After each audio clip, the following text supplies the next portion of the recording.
back to the radio sound. Welcome, boys and girls, ladies and gentlemen, to the mayoral debate. The Cascade County Republicans Political Action Committee is sponsoring tonight's event. We would like to welcome everybody that is here. I want to do a couple of housekeeping things before we go into the event. The city mayoral debate is nonpartisan, but we want to let you know right up front that we are the Cascade County Republicans Political Action Committee. Excuse me. And because of that, everybody can assume that because it says Republicans, you're going to think it's going to be tainted and focused towards one direction. Well, I'm going to tell you, as the chairman of the PAC, I try to be nonpartisan when doing nonpartisan things, as in I try to be fair to everybody. And so one of the housekeeping things, if you didn't see the sheriff's debate, is that we expect professionalism and decor out of everybody. Jesse, when he gets up to talk about the moderation, he'll talk a little bit about the debate, the rules that are set forth, and the rules that will be enforced tonight. And we hope that everybody, when they leave tonight, knows a little bit more about each candidate that's up here and has a good time. I personally don't know any of these individuals on this stage. I happen to be an acquaintance of Joe's because of the 4th of July parade, and he was parked next to our float, and I said, hey, would you be interested in doing a mayoral debate if we can get everybody to do it? And he said yes. Then Corey said yes. Then Casey said yes. Then Abby said yes. And I think the only reason why it was in that order is because that's how I was able to talk to each one of them. So before we start off anything, can you give these guys a round of applause just for being here?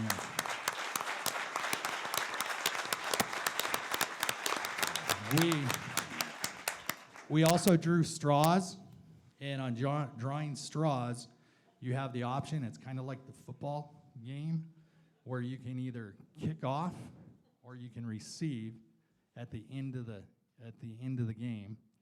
And Joe actually won, and Joe said, you know what? I'll just start the thing when we start it. So Joe will be starting the event, and the last person to speak tonight will be Casey. All right, I'm going to turn it over to Jesse Slaughter.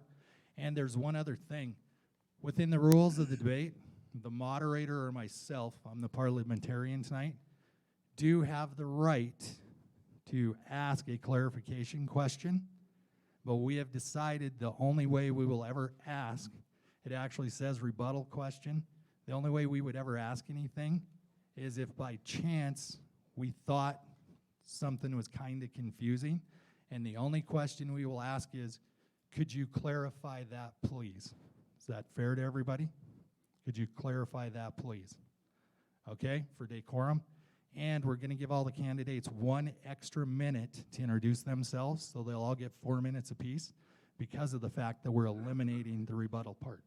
All right, welcome. I'm going to turn the stage over to Jesse. Okay, thank you everyone for being here. We really appreciate it. Thank you all the candidates for stepping up for our community. We really appreciate that. So first and foremost, I'm your moderator, Jesse Slaughter. I'm going to discuss the rules briefly with you. They're pretty simple, and we'll help guide you through as well. So don't feel that if you get off track, we're not going to help guide you as we go. We want to make you feel relaxed. We want to make you feel, like this is a stressful situation for everybody because we're public speaking, but we want to make it make you get to know you as best we can and what your real answers are and make you feel really relaxed. So that's our intention when we do this. I want to give special attention real quick to Tim Lee Michael. He is the one setting up all the live stream and Facebook. I think he's in the back. If we give him a little round of applause for all of his hard work.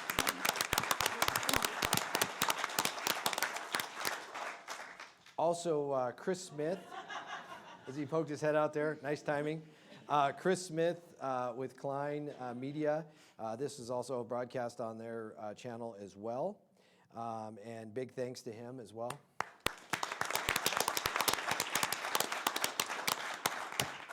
And also Great Falls MSU for allowing us to use this wonderful facility. This is probably the perfect place, so thank you so much.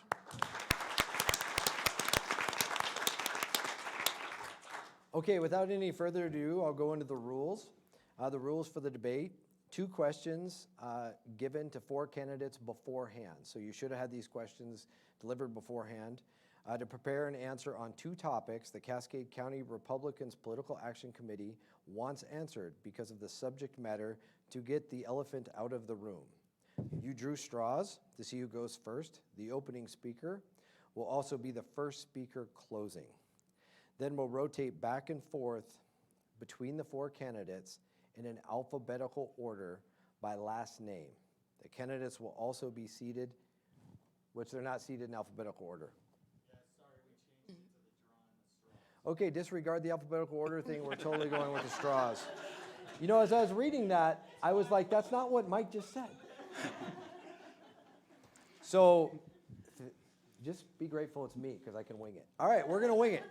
So without any further ado, I'm going to open it up with a 1-minute intro for each candidate, and we'll start with Joe McKinney. I thought it was, are we going to add the 1 minute onto the question? Oh, all right. Okay, didn't understand that. So what we're going to do is I'm going to ask the first question. Actually, let them introduce themselves. See, that was where I was going. That's exactly where I was going with this whole thing. So I'm going to call an audible on Mike's rule. This is what happens when you make me the moderator. This is the audible, right? I'm going to let you introduce yourself, plus I'm going to give you all a 1-minute intro, then we're going to jump into the first question. So Joe McKinney, I'm going to start with you. That works, and you had me a little stunned when you said a 1-minute introduction. I can't say hello in 1 minute, but this is a really good showing tonight. I did a quick count, and a few more have come in, but my early quick count was about 70. It's really hard to get people to participate nowadays, and this is a good crowd. I am glad you're here. Thank you for participating.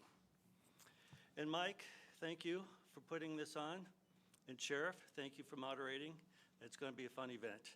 So my introduction, I'm a Billings West High graduate. I moved to Great Falls in 1981 as a young man. Great Falls is my home. My wife and I, it's a second marriage. Between the 2 of us, we have 4 children between the 2 marriages, and many, many grandchildren. So I left home at the age of 18. I just thought I was supposed to leave home. I graduated from high school, it's time to go, so I left. And I had $11 to my name, that was all. And I joined the Navy, and that was a journey, the start of my life's journey. So I joined the Navy, and I was in the Advanced Electronics program, worked on aircraft, aviation. While deployed, I served on the USS America, and we deployed to the Mediterranean Sea. I had the opportunity to see many countries: Spain, France, Greece, Yugoslavia, Egypt, other ones I can't recall at the time, but it was plenty. And I worked on the flight deck of an aircraft carrier, and it was dangerous. About 5,000 people on the carrier, a couple hundred worked on deck. One of the most dangerous jobs in the world, other than actual combat, and we had fatalities. It was a life-changing event. But the big part of the life-changing event was just seeing the world and realizing how lucky I was to be an American. So I served 4 years. It was not a career for me. I served 4 years, but I left with some goals. 2 goals, really: be in business for myself as an American. How else can I be in charge of my life? So be in business for myself, find a way. And the other is always be involved in community service. So I did both. I did use the GI Bill and went to the University of Montana, but eventually, as I said earlier, in 1981, I ended up in Great Falls to manage a store in the mall when malls were busy. One Saturday, it was shoulder to shoulder, right? Things have changed. Entrepreneurship was a goal of mine, so within a few years, I was in business for myself. I've owned more than half a dozen businesses. I've had hundreds and hundreds of employees, not at the same time. have signed thousands and thousands of paychecks. I'm the person that signs the paycheck in the front and gives it to John Smith and says, John, thank you for being part of our team and helping John to support his family.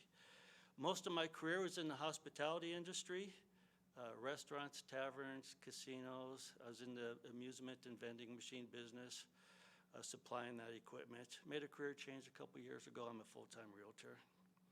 One of my companies, I should mention this, was listed in Inc. magazines, one of the fastest growing companies in America. 500 fastest growing companies right here in Great Falls, Montana.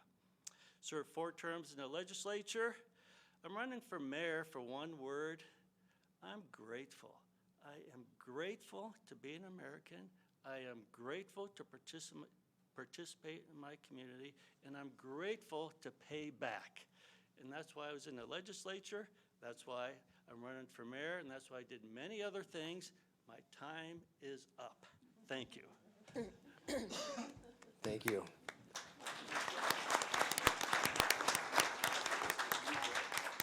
Okay, and next we'll go to Corey Reeves. Good evening, and I too want to thank the Cascade County Republicans PAC for hosting this event. Thank you to everyone in the audience for being here and participating in this mayoral debate. As Jesse said, my name is Corey Reeves. I grew up here in Great Falls, Montana. I went to Sunnyside Elementary School. Then I graduated from Great Falls High School in 1995. From there, I went off to college at the University of Great Falls, which is now known as the University of Providence. And while in college, I met my wife, Jenny. We later got married. We have 4 wonderful kids. Sadie is our firstborn. She's a graduate student at, she's in her last year of graduate school at Missoula, and she made us grandparents last year in July, so being a grandparent is the coolest thing I've ever experienced in my life. Our second child was a gift from God, Hannah. Hannah's our special needs child, and she has proven every doctor wrong, which is amazing. If anyone knows Hannah, she didn't walk, didn't talk for probably first 6, 7 years of her life. And boy, when she started walking and talking, we kind of missed the first 6 years of her life because she is just a talker now, but she's a wonderful human being. And then we also adopted 2 boys from the Northern Cheyenne tribe when they were babies. They are now, Xander and Zayden are 15 years of age. They're wonderful young men. They attend at Great Falls High School. So that's my family. Hopefully I mentioned my wife. My wife, Jenny, she's a psychologist here in town, so the rumor is that she married me as a case study, so which is probably factual. So after my senior year of college, I started applying. You know, back in the day, we had to take a written test, a psychological test, a physical test, and I knew I wanted to become a police officer. That was my dream since a little boy. So Great Falls wasn't hiring at the time. Lewistown Police Department was, so I went down there. I was a 20-year-old, like I said, senior in college, and they offered me the job, and I couldn't believe it, because I was more or less just doing it for the experience. I didn't think anyone would hire a 20-year-old. Well, they did, and so I spent 2 years in Lewistown, and then in the year 2000, I transferred to the Great Falls Police Department. There I finished out my career. I had a wonderful career. I was the treasurer for our police association for 10 years. That's really what we got excited and involved in governmental accounting and stuff like that. I managed all of our finances for about 10 years. And then in 2018, as most of you guys know, Sheriff Slaughter ran for sheriff. He selected me after going through a rigorous pool of candidates. He selected me to be his undersheriff. And so we took office in January of 2019.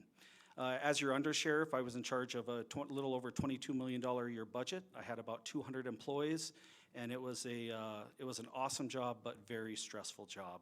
I'd usually go to work about 3 in the morning and leave at 5 at night. So, and then I would do work at home, but that's okay. I truly believe in what a public servant, when you dedicate your time and stuff to the community, you're certainly not doing it for the money. I think everyone knows that, but I truly believe in being a public servant. So why am I running again? My wife initially said, what are you thinking? You've done your 25 years of community public service. Let's just enjoy life. But I'm 46 years old, and I still have a love and passion for this community, and I still want to try and make a difference. I'm not the smoothest talker, as you guys can probably tell, but I do believe I'm an excellent collaborator. I believe I'm a very good leader. I can bring people together. One of the things, and I'm sure we'll get into this as time goes, but you know, right now I think our relationship between the city commission and the county commission is fractured. There's not really a relationship. And I think it's imperative that we build that relationship. And that's one thing I'm very good at doing, is building relationships, bringing opposite ends, if you will, together. And so that's what I'm really looking forward to. And my time's up, so thank you.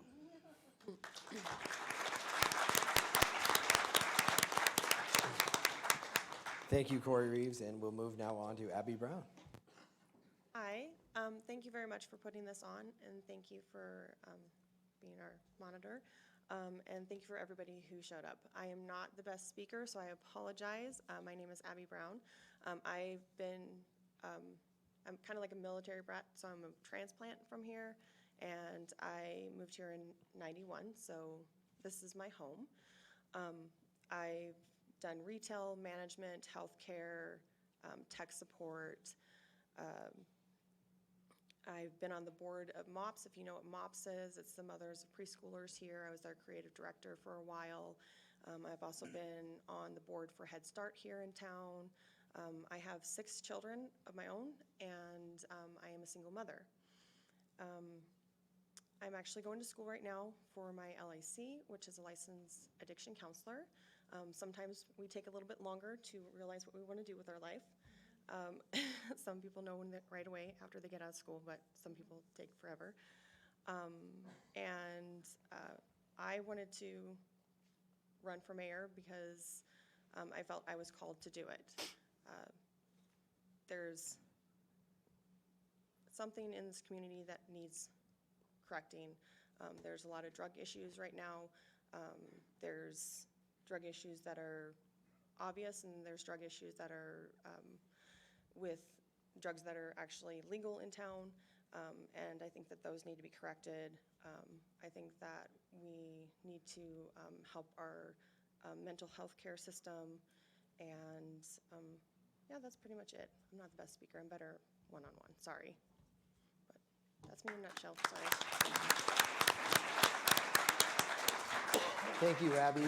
And next up is Casey Schreiner. Thank you. Did anyone else know these two used to work together? That was a joke. Good evening. My name is Casey Schreiner. The important things to know about me is I am a former public school teacher here in Great Falls. I'm a lifetime union member. That's a big part of my life. I currently serve as a vice president of our community health center. I'm born and raised here. I went to college at MSU. I have a degree in cell biology and neuroscience. But the most important thing about me, which is why I get involved in public service, is because I'm a husband and I'm a father of 3 little boys who, unfortunately, tonight's the first night of flag football. It's the first night of flag football, so unfortunately they aren't able to be here tonight. I think it's important for folks to understand that I think we're at a point in a city that we need a city commission and a mayor who can deliver results. I feel confident that that's something that I have a lifetime of doing. I served 8 years in the Montana legislature in a minority capacity and have accomplished a bunch of things for the city of Great Falls. I'm very proud that if you walk out the doors and walk over to that dental hygiene building, I championed that project and got it across the finish line for this community when almost nothing else for Great Falls was happening at the time. I'm passionate about this town. This is a town that I was raised in. My dad was a nurse when I was growing up. He started out as an orderly. When I was a kid, he decided that he was going to do better by our family. He went into the nursing program at MSU Northern, and at that point, he bought an RV and would drive to Havre every Sunday, attend nursing school for the whole week to drive back to Great Falls to pull back-to-back 16-hour shifts at Benefis so we could maintain our health insurance. That's why I do public service, and I'm passionate about it, because this community has afforded me the opportunities to prosper and for my children to be in a great position. I'm the father of 2 special needs kids. I have 2 kids on the autism spectrum. There aren't very many communities where they could thrive. We need to continue that in this community. We need public safety, we need opportunity, we need housing, and that's the reason why I'm running for mayor. Thank you. Thank you, Casey.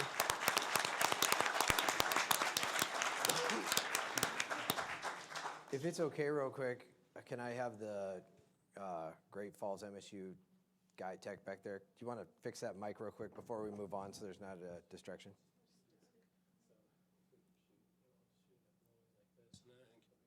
Can you test that just a little bit? I just don't Testing. want it cracking on you anymore, Casey. Testing, can you guys hear it through the speaker system? I mean, I'm loud anyway. Okay, Okay. okay, they can't hear me. Hello? I'm not good at talking quietly, Yeah, as sorry. as a lot of I just- people in this room know, so. I just didn't want you distracted by it anymore, so. Oh, it's fine. Okay. Okay. All right, moving on now. Thank you all for your introductions. We really appreciate that. Next thing we're going to go to is a question, and we're going to start with Joe McKinney. This question is near and dear to my heart because I grew up in Bozeman. So this question we all probably can relate to. How does the city of Great Falls grow in a reasonable way in which controls the cost and taxes as to not outprice local citizens, as has happened in Bozeman, Missoula, and Kalispell? So thank you for that, and I'm real glad we got that in advance so we could give you a real thoughtful answer, all four of us. It's a very broad question that has many spokes in the wheel. I'll first address homes and the shortage of homes and pricing and then taxes. I won't get to taxes. Maybe that'll come up later. But the home shortage goes back to the 2008 Great Recession and the collapse of the housing and the real estate markets. Millions of homes went into foreclosure. Builders and suppliers went out of business, and many craftsmen found another line of work. It took many years to clear the foreclosures out of the real estate inventory. This is a national challenge. It's also a Great Falls challenge, but Great Falls did nothing wrong. It was a national issue. We got pulled into it. Now, a generation later, we need housing, all types of housing. Multi-unit, single-family, senior housing, workforce housing, townhouses, duplex, affordable housing, everything. So what can we do as a city? So it's a national issue. Let's just talk about the city. What can we do and what have we done as a city commission? One, we can increase density, allow smaller lot sizes. We already do this. It's permitted. So what does that mean?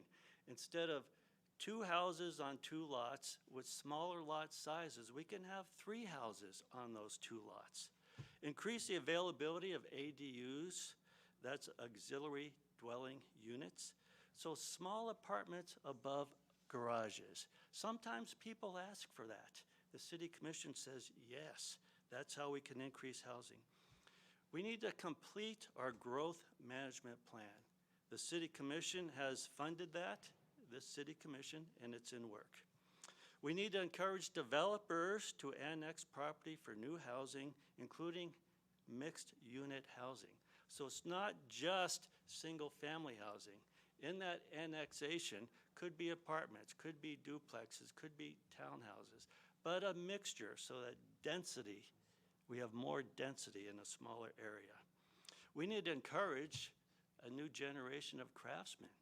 They found another line of work. And so we are doing that with the high school houses. Every high school house, there are new kids that are learning the trade of craftsmanship, and they are getting jobs. Work hand in hand with NeighborWorks in developing low-income housing. We are doing this. We need more Section 8 housing. With the rise of rent, Section 8 housing hasn't kept up. So that's a congressional issue. We need to talk to our congresspeople. The best way to keep housing costs reasonable is to increase the supply. So we are increasing the supply.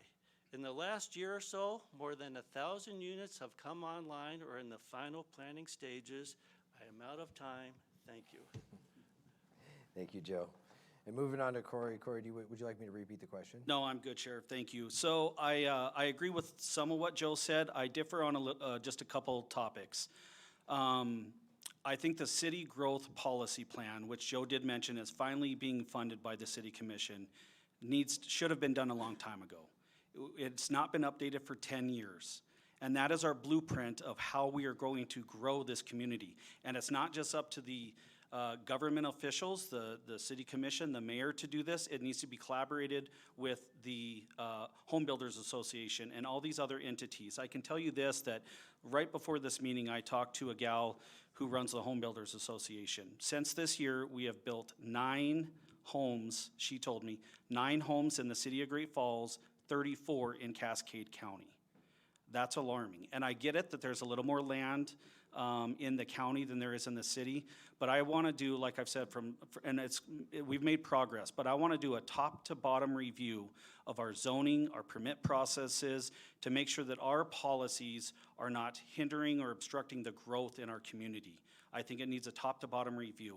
And some of that is starting to happen, but I want to be very aggressive about it, because people want to come to a community where they can get their permits, get their processes, and just get going and not have to sit and wait 3 to 6 months for a plan to be reviewed and et cetera. So that's kind of where I sit on this. Until we get our city growth policy plan done and updated, that's our blueprint of where we're going. And it needs to be a collaborative effort with the entire community, not just your government elected officials. Thank you.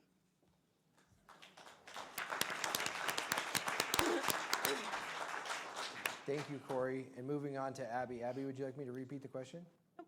Okay. Go ahead. So you're going to hear a lot of repeat so I agree with a lot of the things that Joe and Corey have said, but another thing that I think we should add is in other cities and other towns, they have actually done rehabilitation, restructure, and renovation. So they've taken old buildings that we have, and we have tons of old buildings around here, and we have abandoned buildings, and we aren't doing anything with them. They're literally just sitting there. And then we have people that are coming out of facilities, that are coming out of rehab facilities, trying to restart their lives, trying to better their lives, and they literally have no way to do that. So why can't we figure out some sort of program for them to start? The city can figure out some sort of program to start, and then they can help refurbish these buildings and rehabilitate them and refurbish them and then restore the buildings, and it helps with goal orientation, self-worth. It helps beautify the downtown and the surrounding areas, and I think that would be a good choice to try going that way. That's all I got. Thanks, Abby. And Casey, we're moving on to you now. Would you like me to repeat the question? Because no one else wanted you to, sure. How does the city of Great Falls grow in a reasonable way in which controls costs and taxes controls in a way that controls costs and taxes as to not outprice local citizens as to what happened in Bozeman, Missoula, and Kalispell?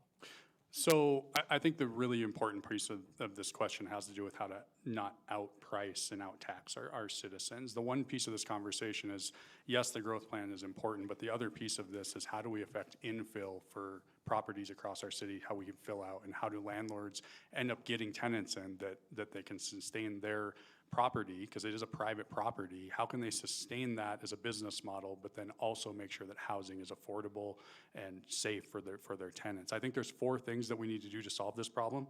I think first is balanced development and smart zoning, to prioritize mixed-use developments and make efficient use of existing infrastructure, and adjust zoning laws or work to adjust zoning laws with the legislature to guide sustainable growth, not spot growth and rapid growth like has happened in Bozeman or Missoula. Number 2 would be affordable housing initiatives, and affordable housing not being cheap housing, because again, we're talking about people's private properties, and whenever we say that we want things to be cheaper, somebody on the back end's getting less money, and we want everybody in our community to prosper. Work with developers to incorporate affordable housing in new projects and ensure all residents have access to housing without being priced out.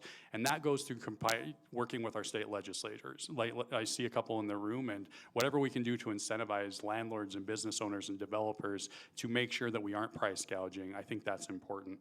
Efficient public service and infrastructure. Focus on maintaining and upgrading existing structures over expensive new developments. Now, there's some places we obviously need new infrastructure to support growth in the future, and I'm all in on that. But that doesn't, we need to be conscious of taxpayers and make sure that we're using our existing resources to the best of their ability. And finally, community-driven growth plan is important. But community-driven is the most important piece about that. Everybody in this room should be involved in that process and have a say. And I totally agree that while government doesn't have, they shouldn't be doing it alone, we exist to help facilitate those processes for our citizens and our constituents. Thank you, Casey.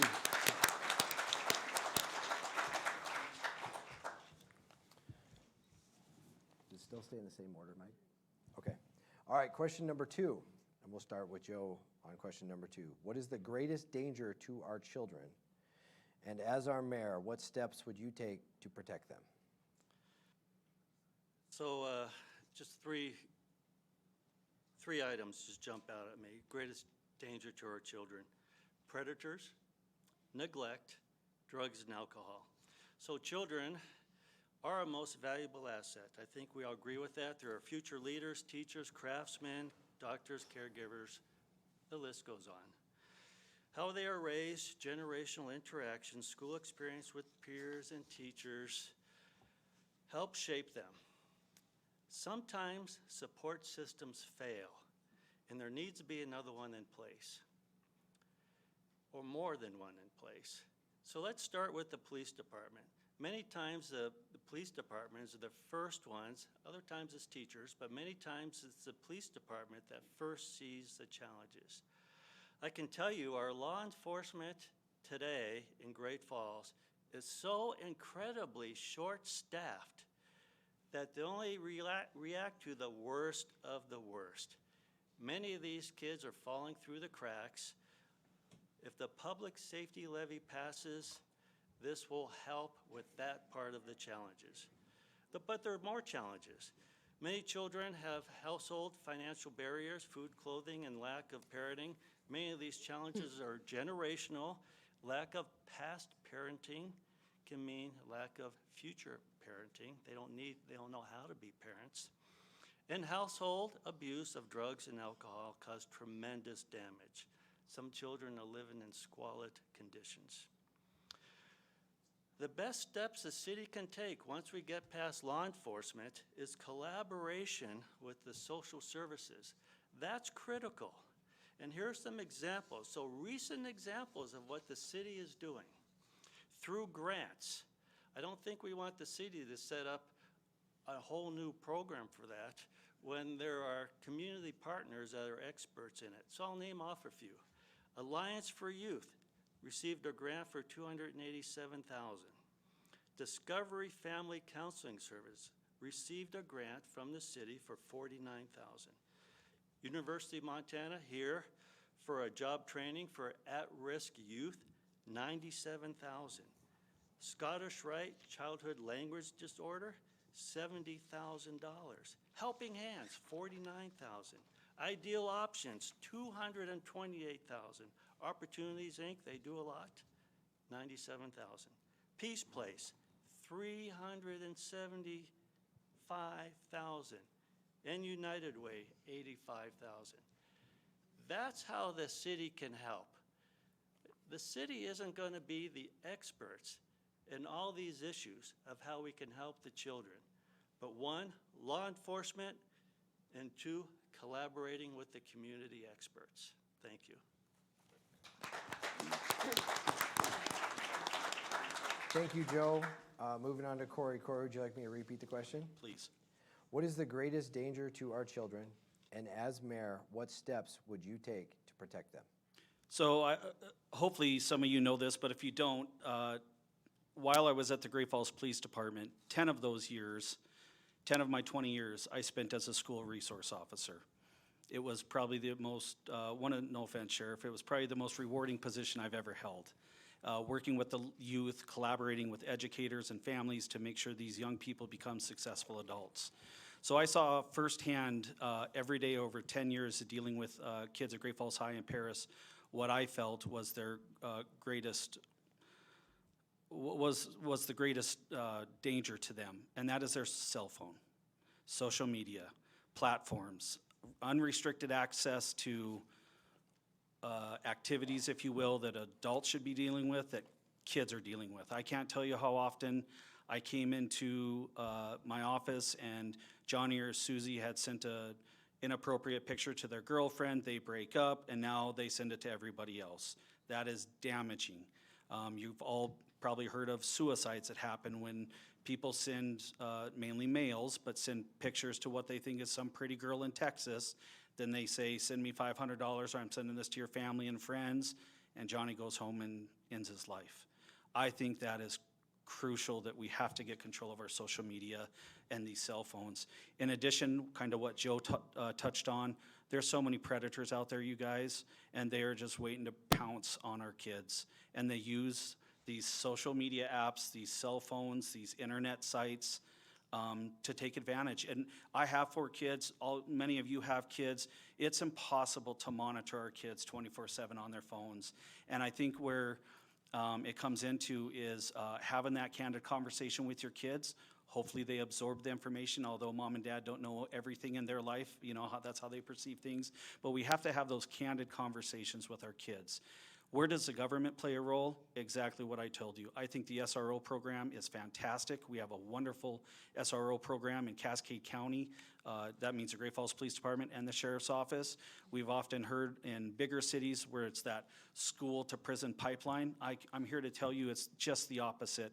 If I could save a kid from getting a ticket, I would work out a deal where he'd owe me 20 hours of cleaning up campus or something like that. Or sometimes I would write that ticket because that would offer them other services in the youth court service program to get help, or their family might need help. So I think the biggest danger to our threat to our kids is cell phones and social media and the inappropriate things that's going on in today's society with those.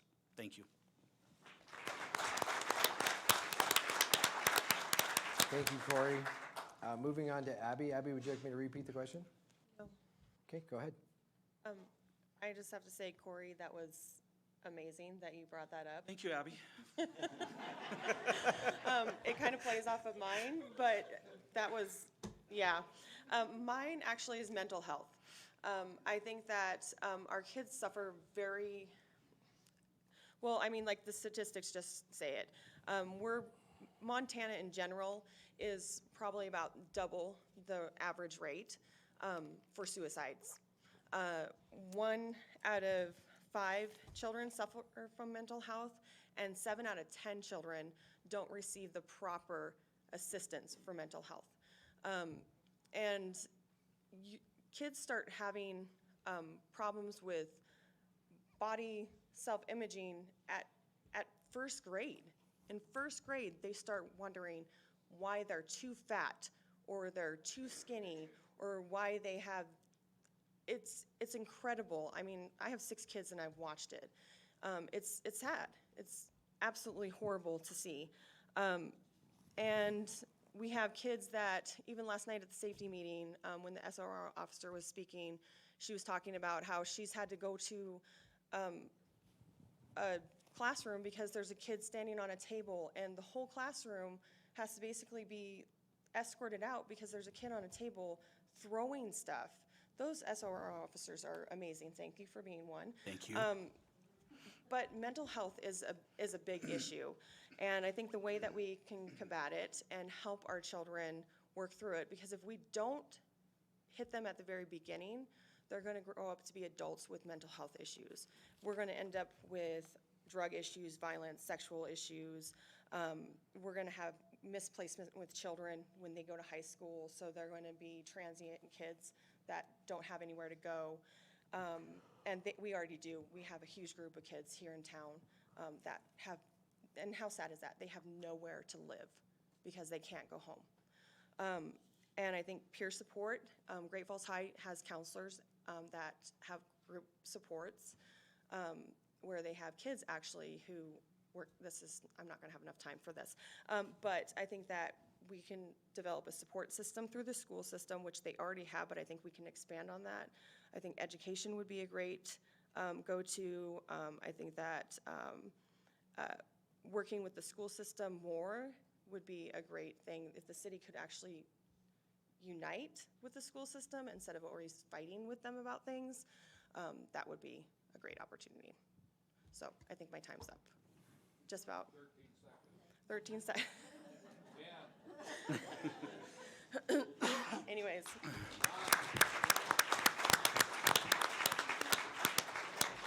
Thank you, Abby. Moving on to Casey. Casey, do you want me to repeat the Sure. question? What is the greatest danger to our children? And as mayor, what steps would you take to protect them?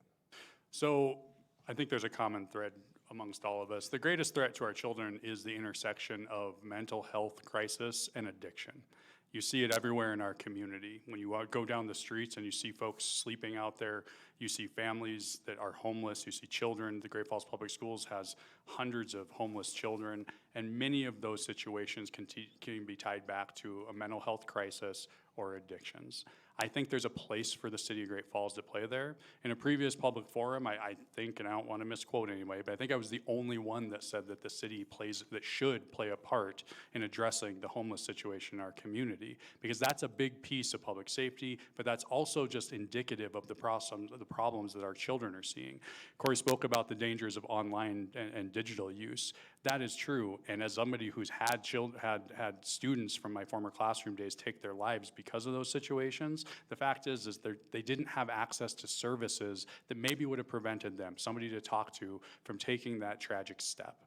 In my day job, I spent years in the legislature advocating for more funding for suicide prevention. In my day job today, I took the job so that I could grow school-based services with our local community health center, and we could place counselors in as many schools as possible so kids would have access to those services so they would not hurt themselves at times of crisis. Other things, there's 4 other things I think we can do from the city side, or the mayor can do. I always believe, and you'll hear a theme probably in the town hall, I think, yes, the mayor hosts, the mayor controls the city council meeting, is fine, they kind of run it, and they are a commissioner otherwise, but they are the voice of our community. They have the opportunity to facilitate and bring people together like no one else in the city of Great Falls. And everywhere we talk about these crises, that's what this person should be doing locally, at the state level, and frankly with our federal delegation. We should be working to help enhance school supports, like working with nonprofits to get more of them in the schools to help kids, help families in their homes. We should be addressing substance abuse prevention, which frankly, I think there's a whole opportunity for us to get out for not very many dollars with ad campaigns. Social media is super cheap. We can do a lot of things to get out there to promote the opportunities that do already exist in this community for kids to get the help they need when they're suffering. 3, community engagement. I think we need rooms full like this of people coming together to help solve this problem and address the situations that we have at hand. And finally, I can't say enough about nonprofit partnerships. I 100% agree that tax dollars are not going to fix all this. There are a lot of other things to do. But at the end of the day, this community is super philanthropic. This community has a nonprofit network like very few others to address our concerns. Facilitating bringing those folks to the table is how we solve this problem. And just as a heads up, this is the reason why when I announced, I said all 100% of my mayor's pay is going to be donated to local nonprofits to help solve this problem.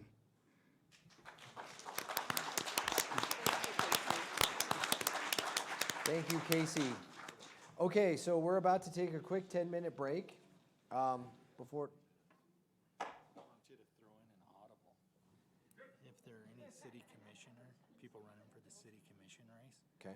Have them stand up and just give a real quick 1-minute introduction of what their name is. And Okay. that they're running. Okay. Before we take a quick 10-minute break, is anybody running for city commission that is here? Please stand up. Okay, just Eric? All right, Eric, will you stand up and give a quick 10-minute, 1-minute, 10-minute? Introduce yourself. 1-minute introduction.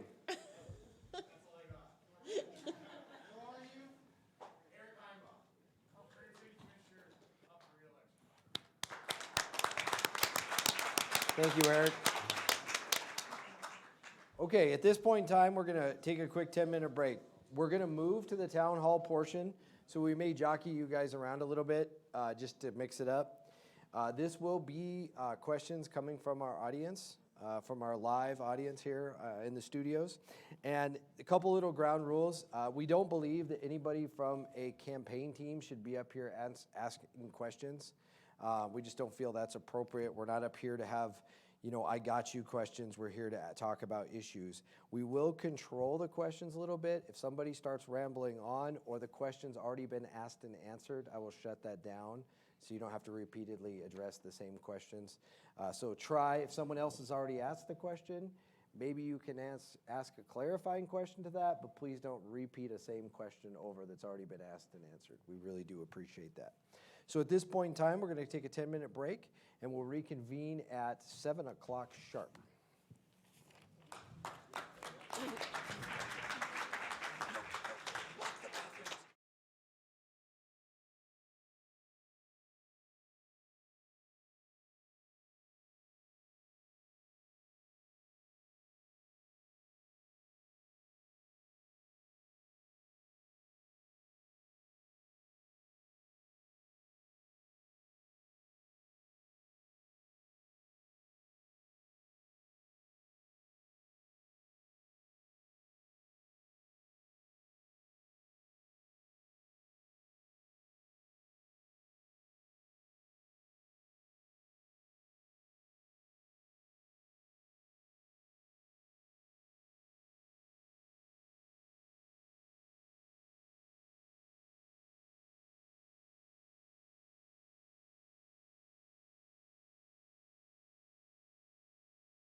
Don't judge. Okay, so the next part here is going to be town hall style, and I'll go over some of the kind of rules as we move through this.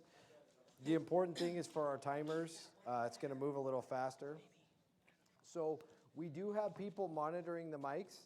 So if I cut you off and you keep talking, they will cut the mic off. So they are monitoring the mic. Key thing. There's going to be, people get to come up and ask a question. The candidates will have 2 minutes to answer each question. And the person asking the question can ask a rebuttal, and then there's a 1-minute rebuttal to that. So does that make sense for everybody? Yes. Does that make sense to everybody in the audience?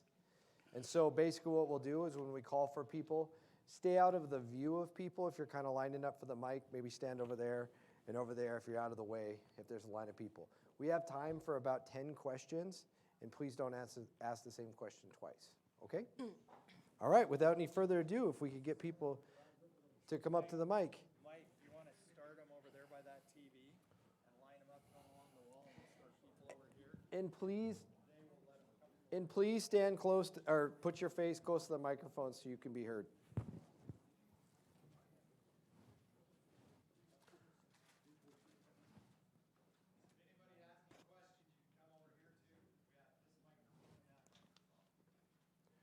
Okay, and we're ready for the first question.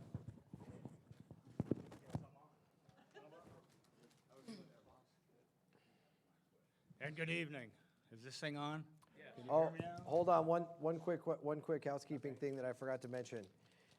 The people from the audience can direct the question to a specific candidate, or they will address it to all candidates. It is imperative upon the person in the audience, the citizen, to direct their question appropriately.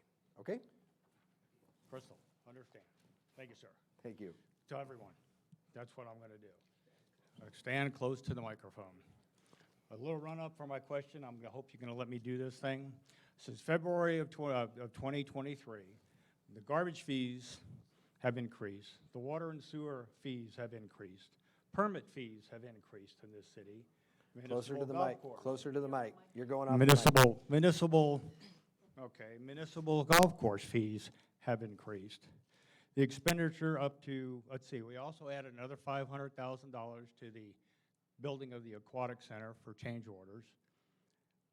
The expenditures are up $150,000 that the city authorized to pay a private PR firm to push and educate us on what's going to happen if you want to vote on the taxes in November for the safety levy. We also have, and I keep going on this thing, but we've spent money and spent money and spent money. We've given the city manager a wonderful pay raise. He now makes over $190,000 a year. We continue to spend my money as a taxpayer, and it goes on. Folks, I pay 3 times the amount of property tax that my son pays for his equally valued house in North Las Vegas, Nevada. Yeah, I know. And I will tell you that if this, Sir, the appraisal go Please on- get to a question. Okay, the appraisals go on, the levy gets done, the bonding mission goes on, I'll probably end up paying 4 to 5 times that.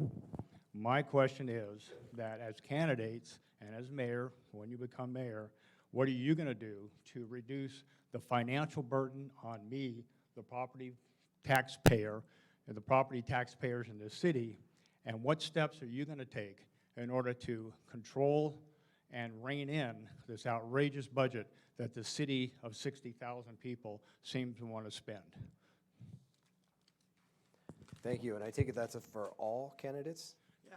Is that correct? Let them all speak. Have fun. Okay, so each candidate will have 2 minutes to address this question. So we will start with Corey. Thank you. So I believe, my opinion, some of this is out of our control as far as a local government. I believe some of it has to do with state legislation, where like, we don't control what the DOR assesses for our taxes here in Great Falls. So I do agree with you that local fees, garbage fees, water, sewer, but with that said, we the community support our infrastructure. And so I can tell you this, that when I become mayor, as I look at these fees that come across the desk and we get these reports from city staff and stuff, I will look at everything with an open mind and keep in mind that I recognize, I'm the first to recognize too, that the taxpayers are taxed out. I'm for the public safety levy because I also believe there's a serious need for what's going on in our community. People want to live in a safe community, and therefore we need to support public safety. I get it. I don't want to pay any more taxes than you or anybody else in this room. But at the end of the day, we, the citizens, are the ones that support our local government. Okay, Abby? So, like Corey said, some of this is completely out of our control. And we're going to be stepping into part of it when we aren't going to be. Basically, the only thing we can do is actually look through the budget and actually see where we can actually adjust and cut cost. And that's the best we can do. Like he said, I also do support the safety levy. Keep in mind, I'm a single mom with 6 kids that I have to support. But that safety levy, if we don't pass it, we're going to be looking at higher taxes and insurance. I already know that my insurance has gone up just because of the fire zoning. If you had gone to the safety levy meeting last night, the fire chief explained that very, very well. But your insurance is going to go up. So either way, we're going to eat that cost. So you can rather do it through your taxes or you can do it through your insurance. Either way, it's going to happen. But the best we can do is try to prevent more taxes for our citizens in the future. And so instead of putting out more levies and more, we need to look at more cost-efficient things.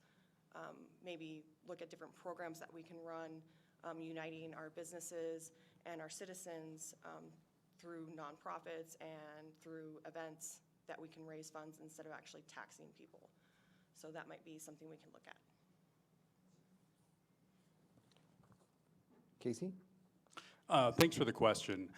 Related to the difference between your family member and yourself, Nevada doesn't have income tax, I believe. So the big piece about that is our tax systems will never be the same unless we have a complete tax overhaul in the state of Montana. Montana has a 3-legged stool, which the main piece of is property taxes. As individual taxpayers, the scheme for us here in the grand plan for Great Falls would be to have support, to be responsible growth in a way that builds some commercial opportunities where you have little utility utilization, so you don't have to run fire, you don't have to run police like housing developments, but they have a higher cost to tax ratio. So those things, property taxes, can help overcome what's going on with residential property taxpayers. As far as fees and all of those things with the city, the fact is people need to make more money now today. And all those fees go in to cover a general fund that covers the payrolls for all of these departments. People need a living wage. And so we can make a choice on what do we want to cut? Do we want to cut people's pay? Do we want to cut people's pay? Well, how are we going to have them afford housing at the end? We all just stood here and talked about how housing access is a problem and people can't afford to live. And we're talking about how do you reduce property taxes and how do you reduce the cost of living? Even if you reduce that, if wages are decreasing along with it, you haven't really solved any problem. So I do think the place the mayor can engage in this is they should be engaged with our local legislative delegation. They're right. At the state level, tax policy is determined. And people should be showing up there, not just lobbyists, but people that are elected officials from municipalities fighting to see if how local governments can expand their opportunities to increase revenues that isn't just on the backs of a residential property taxpayer, which right now there isn't an option. Property taxes fund all of our stuff, and that's set by the state legislature. Thank you, Casey. Joe? I'm going to take this opportunity to talk about property taxes. Fees do go up. Is this working? The microphone was changed out. Are we working good?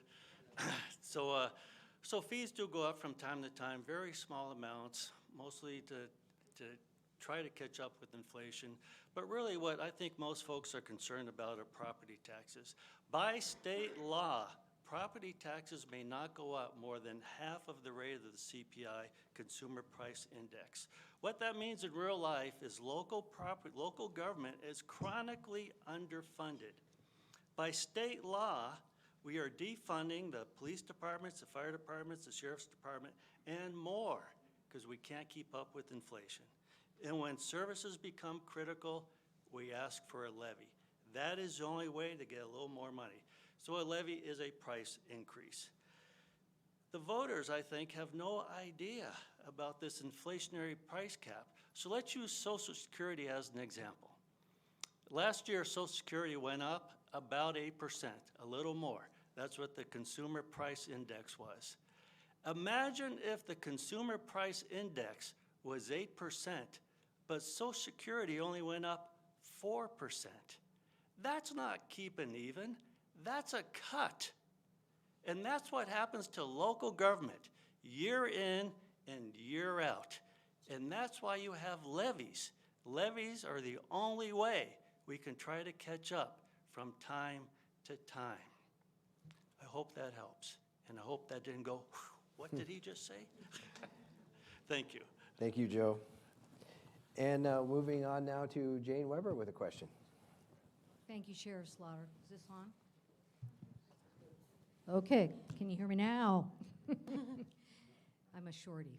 So my question is we know that there is an anticipated upgrade to Malmstrom Air Force Base's missile silo sites. And that is going to bring a huge influx of people to our community, kind of like a boom bust situation where they come in and they have housing needs, they have other needs because they're bringing children, families, and they're gonna have the service needs that a regular family would have coming in. If you were mayor, how would you be preparing for this new influx of individuals? And then consequently, when they leave us, how do we deal with the loss of all that buildup that we've had afterwards? Thank you for the question, Jane, and I'll start with Casey on this question. So, thank you, Jane. I actually think this is one of the most pivotal things that isn't getting talked about enough. This could be the most significant increase in our population in at least my lifetime, maybe even Joe's lifetime. Hey-o. I'm here all night. No. So as far as the build-up's concerned, and I think that the city commission and folks have done a pretty decent job on this thus far, but I think we need to be in constant contact with the contractors and in our partnership with Malmstrom to make sure that as these things develop and the places that these Olympic villages, as they don't want to call them man camps, Olympic villages go, are in a place that we as a community can capitalize on once that growth exits, and we have the opportunity to backfill those with things like housing for the influx from people from Truro. When Calumet has its next refurb, we're still going to have these cyclical places where we need people to live. Some of those people are going to stay. Historically, they do. It's not going to be out of the 3,000 people, it'll maybe be 1,000 people that stay, but 1,000 new families in our community is a major strain on in our infrastructure as we're talking about police, fire, and our school system. So I think being at the table constantly and asking this question continually, leaving town to go meet with these folks where they actually headquarters and make sure that they are staying on top of what they need to do to make sure that the development is both friendly to our community and is thinking about that stuff in the long road. This is going to be a big lift, folks. When Colonel Voorhees came and talked to a group, I sit on the development board for this college actually, and he came and spoke to us and he spoke about healthcare alone. They wanted to put in a healthcare system, have a 24-hour clinic that would require 100 healthcare workers. I can tell you, we don't have 100 extra healthcare workers in our system, and these jobs are gonna pay beyond market rate. It's an $88 billion project amongst the three that they're doing. It's $88 billion because they're gonna pay whatever they need to make sure the job gets done, which when we're talking about our national security, makes a ton of sense. But it is gonna put a strain on employers, families, and we have to stay on top of it. I think being engaged with it and then making sure there's an exit plan with that company to make sure we're not hung out like many communities across the state. My family's a Butte family. We don't wanna get hung out to dry. Make sure there's a plan from the beginning. Sorry. Thank you, Casey, and we'll move on to Abby now on that question. Okay, so I'm going to bring up the safety levy because that's a big part of this. So last night at the safety levy, it was brought up about why is the levy so large and what about the population and stuff like that. Well, we need to consider that this is going to happen. And so just like with Kalmar, we had all these employees come into town and we didn't have the ability to basically control what was going on in our city. So The safety levy is a big deal because that gives us the ability to have the manpower to make sure that things aren't happening lawfully, that if there is stuff structurally that happens, that we have things from the fire department to take care of, and that our legal system is here. So the safety levy is a big, big deal when it comes to this coming into town. And then I would agree, just like when we have a mining company that comes in and then leaves, we're gonna have housing and all sorts of things. We need to be prepared for when they leave, what are we gonna do with all the infrastructures that are going on? We could look at, we've already talked about housing issues, so we could look at using those housing issues and taking on those and seeing if we can restructure those for low-income housing or seeing what we can do for those. So we need to have a plan, though. Thank you, Abby. And moving on to Corey. Yeah, I'm not going to waste a lot of time on this because I absolutely agree with what Casey has said and with what Abby has said. That's the only time you're getting this, so. I'm aware. But I agree, what this really comes down to is collaboration. We've got to, and like Casey said, I believe the city commission and the mayor is currently having in talks and collaborating about what's going to happen. We also need to be talking to, forgive me, is it North Dakota that's going through it right now? Wyoming that's going through it right now. We need to be partnering with them, and maybe that's already happening. I see Susan shaking her head, yes. But we can learn a lot from them of what's happened in their community, and that can be a driving force of what we need to prepare for and anticipate what's coming. And again, like Abby touched on too, the infrastructure is so critical along with the public safety.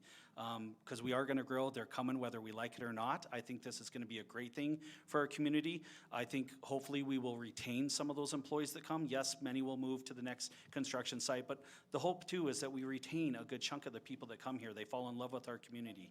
So that's where I'm at on that topic. Thank you, Corey. And over to Joe. So, Jane, thank you for the question. I appreciate it, and it's very appropriate. It is heading our way, and it's a challenge, but it's a good challenge, right? There's all kinds of challenges in life. We have good challenges and we have bad challenges. This is a good challenge. Many thousands of folks are going to be coming into our community and working. But I'm kind of misspeaking there. And they're not going to be in Great Falls. They're going to be spread out over many counties working on the missile sites. That's where they're going to be working, not within the city limits. But their services are in the city limits. So we need to provide the services. One of the big part of the services is housing. So what's happening there? I'm not promising guarantees. This is the discussion. We are talking to Wyoming and what's happening down there. So it looks like there's going to be 2 non-man camps, whatever the word is going to be. One in the Lewistown area, where workers will be sheltered. Another in the west end, not in Great Falls, but west of Great Falls, maybe somewhere around Vaughan in that area. It's still in the discussion stages, but we are working real hard to take care of this issue. One of the positive is of these workers' housing, it's not temporary housing. It looks like it's just not going to be mobile homes that move in. It's going to be apartment-type complexes, dormitory-type complexes, and those will be left behind for us to use. So Lewistown area could use it, and we could use it on the west side, wherever it goes. We have a long way to go before we'll be making final decisions, but we are in the discussion stages now. Thank you. Thank you, Joe. And I'm going to go over this mic for the next question. Is this close enough? I want to thank you guys for participating and your desire to be mayor. I just have a question about the downtown area, the transients out there, the homeless, whatever you want to call them. You know, they disturb businesses and stuff. But to go a little further, I would like to hear your thoughts on how you would clean that up and make it where we don't look like downtown San Francisco. And also your thoughts on would you make or allow Great Falls to be a sanctuary city? We got a great influx coming from our southern border. it's gonna affect us sooner or later, with some things. And, anyway, I'd just like to hear your thoughts on those. Okay, thank you, and I'm going to direct this question first to Debbie. Okay, so where I had already brought up the fact of taking some of the older buildings and restructuring them, and taking people that were maybe transient, maybe just got out of prison or just got out of jail and they need to be reformed and stuff like that. Those individuals need to feel worth. They need to feel loved. They need to feel like they can accomplish something. A lot of those individuals have mental health issues and they need assistance. We do have a lot of programs that have been going down and actually talking to individuals down there and trying to actually get them to go get assistance. Some of them will go, and they've had some really good success cases, and some of them won't go. But I think that if we were able to maybe develop some sort of program where we took some of those houses that were abandoned and we tried to restore them and gave them that opportunity, maybe that would give them something to be proud of. And maybe that would also give them a home instead of living on the street. So maybe that's something we could look at doing. So that would be, an option. So. Thank you, Abby. Can you, for your next question, will you move closer to the mic? Thank you so much. Sorry. And I'm going to move over to Corey for this question, please. Yeah, great question. No, I would never support us being a sanctuary city, so I want to be clear about that. I also want to be clear that I'm very passionate about our homeless also. I've told a couple groups this before, but if many of you guys recall Larry the cart guy, back in the day when I was a police officer, the state of Montana was going to send Larry, get rid of Larry, we don't want him on the streets. So my family stepped up, we went to court, we became Larry's legal guardians, and I took care of Larry for many, many years till he passed. I think this is a community issue. I'm not saying everyone needs to go out and adopt a homeless person, okay? But it is a community effort. It's not just up to the government to solve this problem. I'm very proud of, we have a PAC program, it's called. These ladies every night, every day go out, walk our alleys, try and get people in, financial assistance, Section 8 housing. And Abby's right, there's many people, because of their mental illness, just want to live on the streets, just like Larry did. He wanted to live on the streets, he did not want to be secluded. So I think we just have to, I'll never support a big camp like what we had behind the church. We can't let that happen. I saw firsthand the disasters that happened at that camp. But we got to have, and whether it's a forum like this where the community comes together with their local government, but it's got to be a collaborative effort. I know you guys probably get tired of me saying collaborative effort, but the government doesn't always solve our problems. Sometimes they create problems. So that's why I think it needs to be a community effort on how we're going to solve this. But there's another program, Helping Hands. Every Saturday they hand out, I got to participate with it. It was awesome. I was a little apprehensive first. I fell in love with it. They help our homeless. So there are a lot of private civic organizations out there trying to do what they can for our homeless. But we also have to remember they have constitutional rights, just like you and I do. And we can't just go lock them up or throw the key away because they want to live on the street. That's just some of their choice. But, time's up. Sorry. Thank you, Corey. And I'm going to move down to Joe here. So no on sanctuary cities, don't need to say more on that. But let's talk about the homeless. So we all remember that church downtown that had the homeless encampment. And I was serving on the city commission. I'm going on 2 years. It'll be 2 years in January. And so there was a lot of noise coming to the city commission about solving this. A lot of different opinions and thoughts and what the problems were, and no one agreed. So I thought to myself, the best way to find out what's going on is to go down there myself. So I didn't go dressed as a city commissioner or a mayor candidate.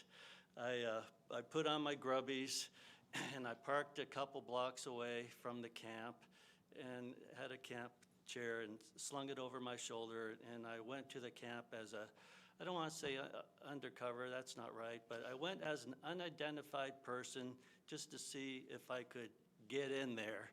And so I did. There were different groups, and I went to the largest group and asked if I could join them. And they looked at me, but they didn't answer, so I took that as, I'm going to join you. So I sat down and I joined them. And I was there for half the day and trying to figure out what was going on. At first it wasn't conversation because I was an intruder, but after a while they opened up and I could join the conversations. I don't have a lot of time here, but here's what I learned.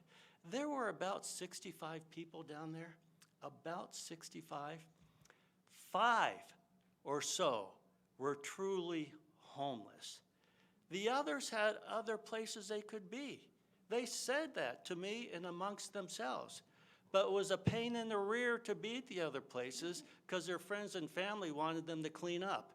So it was easier and funner to be at the camp. The 5 or so that had no place to go had options. Community people were coming around and asking how we can help you. They wouldn't raise their hand, but when they do raise their hand, help is available. Thank you.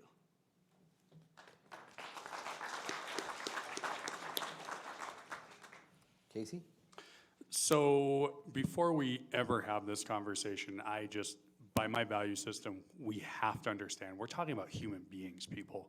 We're talking about people who were born to a mom and a dad and are in a really bad place in the world right now. None of them are choosing by their circumstances of right mind and health to be in the circumstances they're in. I just fundamentally do not believe that. I do believe that we play a part in that as city government, because the number one job, and I think most people have agreed with this, of city government is the public safety. Those people may not have a roof over their head, but they're part of our public. There is a mental health crisis. There's not a single, I work down there, I don't put on raggedy clothes and pretend. I go and work and talk to these folks day in and out because this is part of my job. And I will tell you flat out, there's nobody down there that's not suffering from a mental health issue. We need to address those issues to solve this problem. We've been lucky enough to partner with some downtown businesses that on the sly will actually work with some of these folks and hand deliver them down to a proper clinic placement so they can get the help they need without making a big deal about it.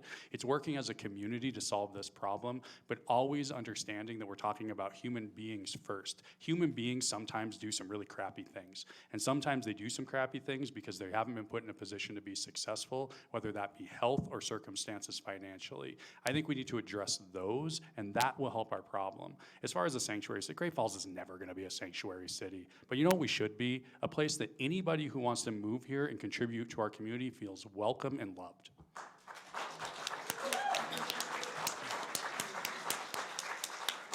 Thank you, Casey. And we're going to move over to this microphone for the next question. And, well, depending on who he asks it to, we'll start with Corey. So this question is for all 4 of the candidates. With fall, there's also respiratory illness season, and we're already starting to see an uptick in the number of COVID and flu cases. And some experts are saying that in the wintertime we'll return to pandemic levels, and they want to impose like mask mandates and things like that. How will you, as our community leader, promote public health without infringing on our personal freedoms? Thank you. Corey? Great question. Boy, this is a hot topic button, but here we go. I can tell you that I will never enact a resolution or a policy mandating masks. I believe that is a personal, individual decision that you make for yourself, with your doctor, whoever. But I don't think the strong arm of the government should tell you what to do to your body and throw on a mask and you got to do this, etc. I do support, absolutely, we have to be cognizant and aware of what's going on in our communities with illnesses and things like that. I have no problem with that. But as far as mask mandates, that's a personal choice that should be left up to the individual.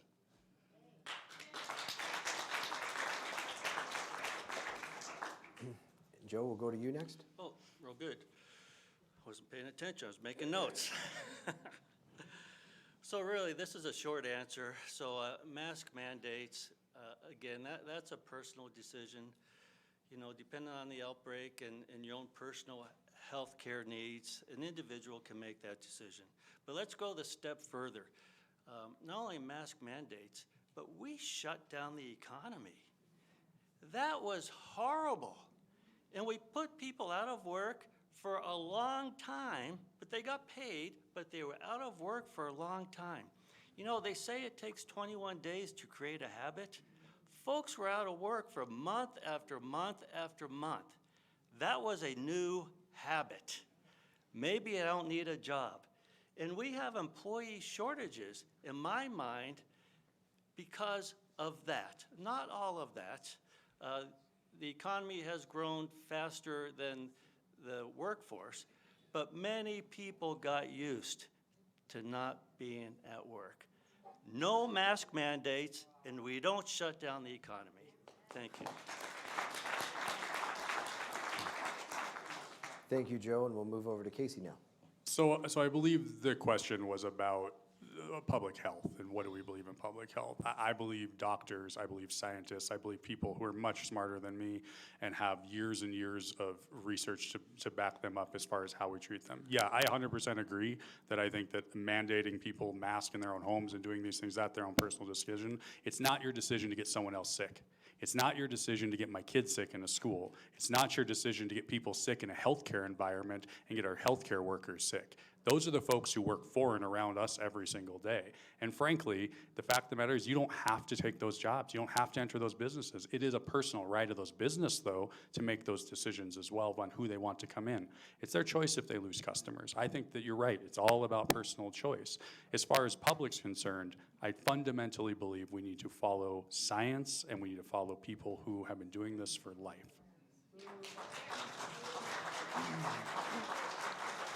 Thank you, Casey. Now that question to Abby, please. Well, I lean more towards Casey.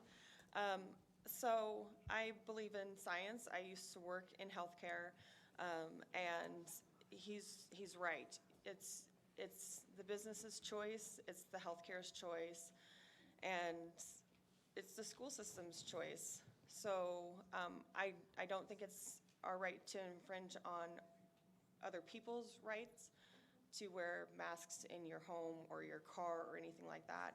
But if you want to go into a business, you need to protect those people and not get those people sick. So I have the same feeling. Thank you, Abby. Can I add to, are we allowed to add or? No. No, okay. Okay. We're not. And so we're going to go over to this mic for the next question. So regarding some of the answers that have been given previously, you know, it was mental health that these people need, or in the schools, it was the phones or whatnot. To me, those are describing the symptoms of the issues. What exactly is driving people to suicide in school or the mental health issue? Because to me, it seems like 20, 30, 40 years ago, we weren't having these problems in society. So now what is driving them? Okay, we're gonna start with Joe. Bad place to start on this question. Because really, I'm not a medical professional. I mean, I can't answer that question. So what I would do would reach out to the experts and to try to get the answers. I'm an entrepreneur. You know, I'm a public servant. I served 8 years in the legislature, 2 years as a city commissioner. But I'm an entrepreneur. That's what I do for a living. That's my career. So for me to try to answer that question, I would be blowing smoke. So I would reach out to the professionals and try to get an answer to that question. Thank you, Joe. And Casey, that question to you, please. So I appreciate Joe's answer, and I don't know what this has to do with the mayor of Great Falls and city government, but I will say one of the issues that we have right now is a higher level of hate. We have a higher level of folks walking around city parks where people are trying to be loved with horrendous signs with kids driving by. That's the stuff that needs to stop in our community.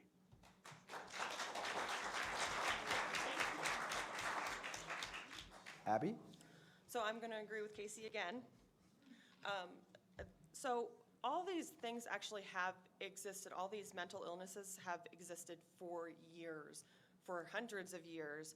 It's just literally they come to the surface more when you have more hatred out there, and when people are more apt to wanting to actually be their authentic self, and then you have people shoving stuff down their throats, telling them that's not good enough. You can't be that person. You're not allowed to be that person. And then you're getting hate bombed all the time. So then it comes to the surface more, and then you end up with suicide or murder. Thank you, Abby. Corey? So I'm going to stick with my cell phone that I stated earlier, and I'm going to base that off my 10 years of being in the school system. Everything is electronic. Things, good or bad, can be sent electronic now. I remember, I'll never forget, just going down to the cafeteria day after day, and instead of the kids visiting at lunchtime like we used to, everyone is doing this. It is mind-blowing to me. So I truly believe in my heart that, and my kids have cell phones, I have a cell phone, but I think we are an isolated community now. We don't go ride our bikes till the street lights come on anymore like we did, well, like we used to do when we were kids.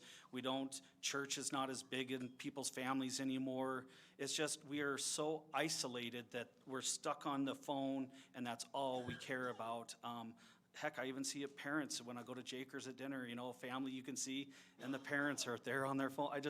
We don't, how, you know, to sit down at the dinner table or wherever and how was your day and what did you learn today, that's kind of gone by the wayside. So until we get back, and I'm not saying it has to be old school, but there's a lot of good things that were done back in the old school, I feel, when I was growing up, or even the generations before me that are long gone now, and I think that's a contributing factor. There's always been mental illness, I agree, but it's really gotten magnified now because we're so isolated as a society.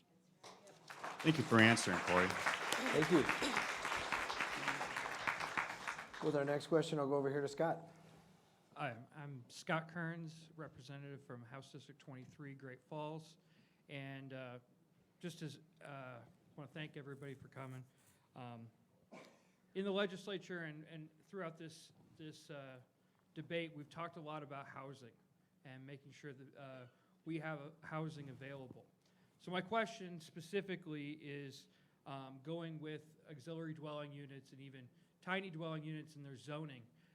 What actual commitments are there for each of the candidates as far as zoning for tiny dwelling units or auxiliary dwelling units in Great Falls?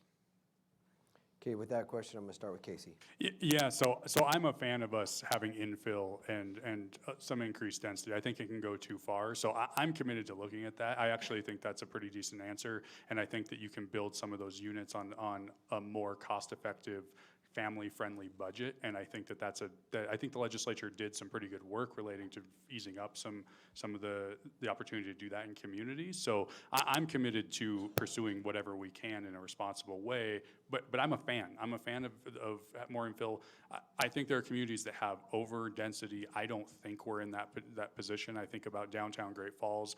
There's a number of houses, frankly, that you could do stuff with those properties to have, as they used to be called, like mother-in-law units back there, that current zoning, it's kind of a sticky wicket. So I think that stuff should be allowed. I think that that's the path forward. I also think that's just modernized infrastructure for communities. Abby? I actually think it's a great idea. If you've ever looked at the tiny houses, they're so efficient and unique in so many different ways. And I think that we should be able to find some sort of zoning somewhere in Great Falls where we can actually set up like even like a little tiny house zoning village or something like that. But I actually think that would be a great idea, and it probably actually help out a lot of maybe smaller families. So I'm for it. And to Corey. Yeah, I necessarily don't disagree with what's been stated. Again, I think what drives our market is what the consumer can afford or what they want. That's what it comes down to. So if we have a community that wants tiny homes, then they'll get built. If we want a community where we want single-family dwellings, that's what's going to get built. So I really think it comes down to what the consumer, the citizens want, not so much, and I respect your question, I know what you're asking, is not so much what the government's gonna drive. It's gotta, the community drives what we're gonna build and stuff. And like I stated earlier, what I wanna do is a top to bottom review as far as what's going on in the city of Great Falls with our zoning and permit processes to ensure that we are not hindering or obstructing any type of growth. Thank you, Corey. Got it. Thanks, sir. Okay. Sir. Coming to you, yep, coming to you, Commissioner. So, Representative Kearns, thank you for that, and thank you for your service in the legislature. So tiny homes and ADUs. So I'll first address ADUs, auxiliary dwelling units. I spoke about that earlier in this debate. I don't like the word debate. We're just discussing thoughts. So as we discuss our thoughts, I brought up ADUs. In the city council that I've been on, you know, this a little less than 2 years, we have approved ADUs. It's not a challenge. If a developer or a homeowner comes to the city council and says, we have an idea for an ADU, can we go forward with it? Unless there's something outrageous, we say yes. In my time, we have not said no yet. And then as far as tiny houses, that's gonna come from developers. I can tell you, city council members, we have discussed this, you know, off the record as we see each other, you know, one-on-one.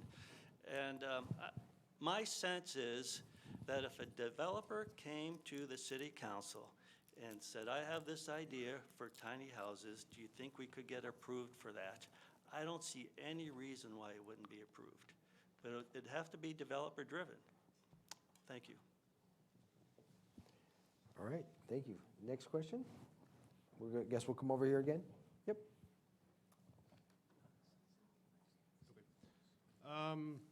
Switching topics a little bit here to traffic. Downtown master plan suggests slowing down traffic on one-way streets, First Avenue, Second Avenue, by converting the traffic to two-way, adding street parking, basically turning First Avenue, Second Avenue to look more like Central Avenue. What are your thoughts on three-lane one-way streets downtown? Keep them the same, convert them? Kind of an open question on the busy one-way streets that cut through our downtown. Okay, this question will go to Abby to start. I honestly think that if it's not, the system's not broke, don't fix it. So for me, I think it's just spending money in an unnecessary way. So I would say I'm not for it. Corey? Okay, I currently, and having patrolled these streets for many, many years, I currently like the setup as it is for me personally. I will tell you what I don't like downtown are parking meters. I have been very vocal about that from the onset. I think if you want to run into Osco Drug, in my opinion, it's silly that you have to pay $1 to go run into Osco Drug for 5 minutes and then come back out. Or if you want to meet your wife for a burger, pizza, wherever downtown to eat, that you have to pay to go do that function. I respect that parking meters are very common, but it's funny, I attended the city commission meeting just last night, and a downtown business owner grabbed me and Joe, and she said, this is ridiculous. These parking meters are killing my business. Everyone I have reached out to that's not coming to my business anymore tell me they don't come because they're tired of getting tickets or tired of having to feed the machines, or they don't understand because they're elderly and then they have to go to the middle of the block and figure out what lane they're in, and it's just, so I'll be honest, I'm coming after parking meters for downtown. And even if we can't abolish them, because I do understand that they pay for the parking garage and they pay for some stuff. Did you tie me up? No. Oh, okay. So I understand where the money goes to for these things. But, I just lost my train of thought when I looked at the time. But parking even if we can't abolish the parking meters, I would like to see if we can do a 2-hour free limit of parking, so that way, if you're gonna park there all day, okay, then you can pay the $2, $3, whatever it is. But if you're just truly there for an hour, 2 hours max, don't add another tax to the people, and that's another tax. Thank you.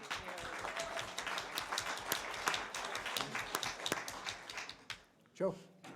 So thank you. So then the two topics. So one the traffic downtown and converting one-ways or keeping the one-ways. So there's discussion right now on converting the one-ways to two-ways, traffic going back and forth. Believe it or not, the business owners kind of want that. So it's in preliminary stages. All I can say is I'm open-minded. I don't have strong feelings on the traffic patterns downtown What the experts advise, I will listen to what they have to say, but I will especially listen to the business owners that are down there. What are they thinking? And that also relates to the parking meters. Personally, I don't care about the parking meters. 1981, I didn't have a problem parking downtown. 91, I didn't have a problem. 2001, 2011, 2021, and yesterday. I don't have a problem parking downtown. But who I will listen to are the business owners. Whatever they want to do, I will probably side their way. But you might be surprised. During COVID, there was free parking downtown. The business owners liked it for a while, and then they were coming to the city. Can we get rid of free parking? It's a problem. So it's not a cut and dry answer, but I lean toward what the business owners would want to do. Thank you. Casey?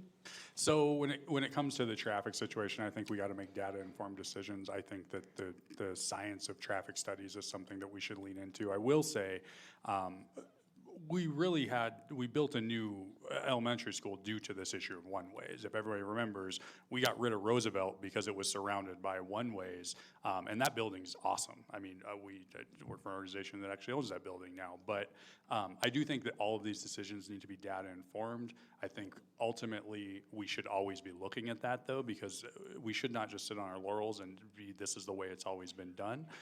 You have people come from out of town, and one of the number one thing, they compliment us on the trees during the spring and summer, and then they're like, man, this place has a lot of one-ways. I think there's some validity to exploring that option, especially as we're looking for inflow and housing. I think the two are mixed together.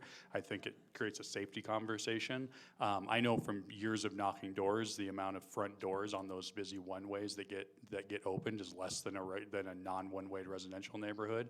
You'll drop lit, and I'm sure a lot of people who ran for office, you'll drop something at a front door, and 3 months later, you can tell no one ever opened that door because they park in the alley. So I think there's an opportunity for that conversation. I think as other infrastructures change, as we build out fiber and things like that across our community, I think that is a great time if we have to do some infrastructure change to explore those options. So I'm open to it, and I hate parking meters.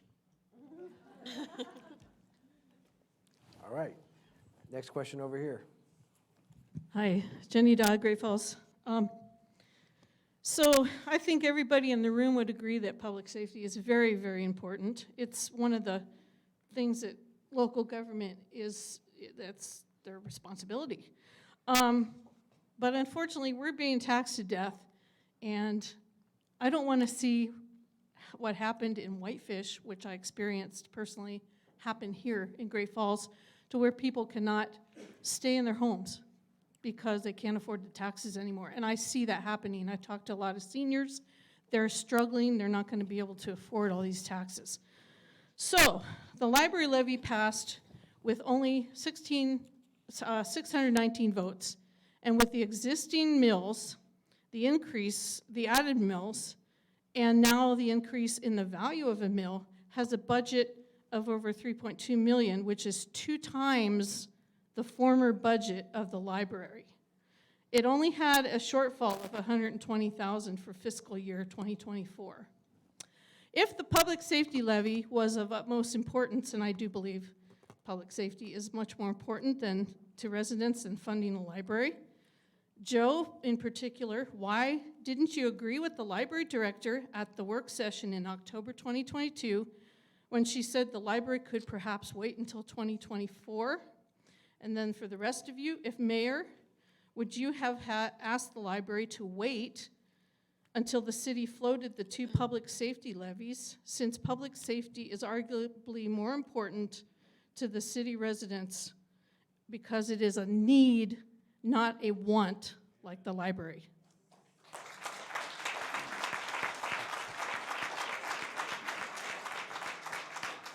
Commissioner McKinney, I'm going to start with you because it's directed at you and then has follow-up for the other candidates. So. Sure. Yeah, it's always fun being a Monday morning quarterback, and we're all good at it. And but when we make our decisions, we don't always see what's going to happen, on the next play. So I talked a little bit about levies earlier and why we always have them is because local government, it's not just the city, it's the county, it's schools, is chronically overfunded because by state law, we're not allowed to keep up with inflation. And I use that example of Social Security. I hope you caught that. So it's not just a library, Jenny. Before the library, there was a sheriff's levy. And before the sheriff's levy, there was probably a levy before that, and a levy before that, and a levy before that. So the timing on the library levy actually came forth because there was serious talk of the public safety levy. And I, for one, wanted people's attention on one levy at a time. The sheriff's levy, one levy at a time. The library levy, one levy at a time. The public safety levy, one levy at a time. And make a decision. If 2 or 3 or 4 levies are on the ballot at the same time, they will all fail, in my opinion. So I was okay with the library putting their levy forward. Here's what else I'm also okay with. What are the first 3 words of the Constitution? We the people. What's the final statement in the Pledge of Allegiance? With liberty and justice for all. I'm okay with the people making a decision, and I always will be. Thank you. Casey, I'll just go down the line. So I don't really remember our part of it. Was it just would have we agreed with the city commission and put it, I apologize, can she repeat the question that's directed to the rest of us? Yes, a quick clarification. If you were mayor, would you have asked the library to wait until the city floated the 2 public safety levies? And I want to correct Joe because I didn't ask you whether to Hold put on, it on. Jen, It's no, 2024 was hold on. what I mentioned. Hold on, we're not correcting it. We asked the question. Casey, do you understand the question? Yeah, I get it. No, I was a big supporter of the library levy. I rallied for the library. I fundamentally believe the basis of culture is to have libraries present in communities. I think it's crazy we even had this big argument. I think it's a valid question about raising taxes. I think that argument makes a bunch of sense. I think people got really weird on it. If we want a library, great. I supported that. I wouldn't have pushed it because fundamentally I think this is what we have elections for. This is the great piece of our republic, for those that heard me say democracy recently or back a while. The great thing about a republic is we give folks the option. Everyone had the option. More people said it was a good idea this time than not. In the future, that might not be the case, but that's how our government is structured, and that's what makes us a great country and a great state and a great community, is that everybody gets the opportunity to put their voice forward by filling out that little ballot. Now I'll direct that question to Abby. So the question was, would you have put the safety levy before the library levy? My answer would have been, I 100% would have put the safety levy before the library levy because the safety levy is a need. Thank you, Abby. Corey? Yep, so based off the scenario you gave me, because I wasn't privy part of the commission's conversations, obviously, but I too would have placed the public safety mill levy first, and I'll give you another example real quick if I can. The sheriff and I, when I was still working as his undersheriff, we had caught wind, obviously, that the city of Great Falls was gonna be looking for a public safety mill levy bond for their police and fire, which we support. But we knew darn well, if we didn't get to the coffers first, get to the voters first, we probably would not get ours approved. So we made a strategic move, got it on 2022 ballot, I believe, and you guys voted for it, which thank you very much. So I do think there is some strategy that needs to be done, but again, I wasn't part of all the privy conversations and how they decided what was gonna go first. But had I been the mayor and they said, hey, what do we wanna see first on there? I would have pushed the public safety mill levy because everyone is taxed out. Keep in mind, and I think we talked about this earlier, our tax, you're either gonna pay in taxes or insurance, like somebody mentioned earlier. I can tell you I got my progressive bill for my house. We've never had a claim. We've been progressive 15, 16 years. And my yearly premium went up $642 a year, you guys. I would rather that be going to support the mill levy and public safety deal versus paying Progressive that $640, because that's about what it's gonna cost me, you know? So I'm hoping if this does pass, they will lower our rating again at the fire, with the fire issues, and lower my premiums. But, so it's gonna come one way or the other. Thank you.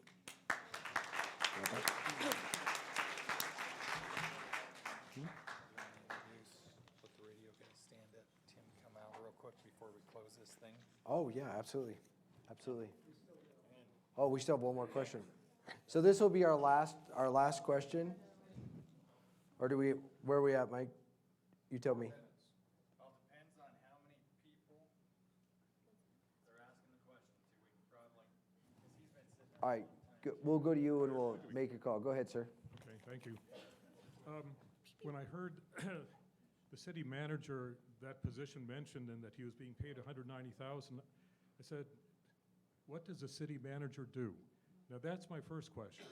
And that probably can be answered by any of you, because I'm sure it's something that's written down.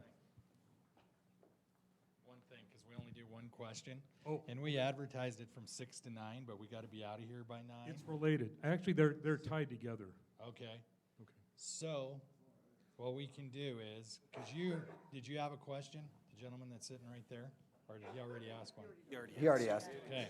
Okay. So let's take. Wait a minute, can I ask my question? yeah. That's not my question, actually. No, I'll let you do it. I'm just clarifying something here. We'll let him ask his question after he's done with his. Then we'll introduce the other people who are involved in this, and then we'll let everybody go out there while we're cleaning up, and they can talk to all the candidates. Okay. Okay? Is that okay with you? Works for me. Sorry, sir, go ahead and proceed. Thanks. A few months ago in the Trib, there was a discussion about the possibility that electrical rates will go up because the way the contract was negotiated, and the city manager tried to explain it. Now, as the mayor, you do, I think, have to deal with the city manager. So my question is, I'd like to know what the job description is, but also, how would you relate, or how do you relate to the city manager? And if there's responsibility that has to be taken for a decision like raising the electrical rates, how do you fit in that with the city manager? In other words, how would you relate with the city manager? Sir, so hold on, you said a lot there. Okay. Can you quickly summarize your question into one distinct question, Yeah. please? How would you relate with the city manager? That's kind of broad, but Okay. it's still, yeah. Thank you, sir. And Corey, I'll start with you. Yeah, I'll do the best I can. I'm not sure I fully understand it, but here's what I understand, is that Greg Doyen, the current city manager, he is in charge of city operations. He's in charge of the operations. The city manager, Greg, answers to the commission. We are his bosses. So we are in charge of ordinances, resolution, policymaking, those type of things, where Greg does the operational things in the community. Like if someone has a complaint about a police officer, that's to the chief of police, and Greg handles that. We don't get involved in those type of issues. So hopefully that helps you some. I don't know if someone else wants to elaborate. Abby? Yeah, so my understanding is exactly the same as Corey's, and basically the city manager also does like the hiring and the firing of like the chief police and stuff like that. And he answers to the commission. So he answers to all 5 of us. Okay.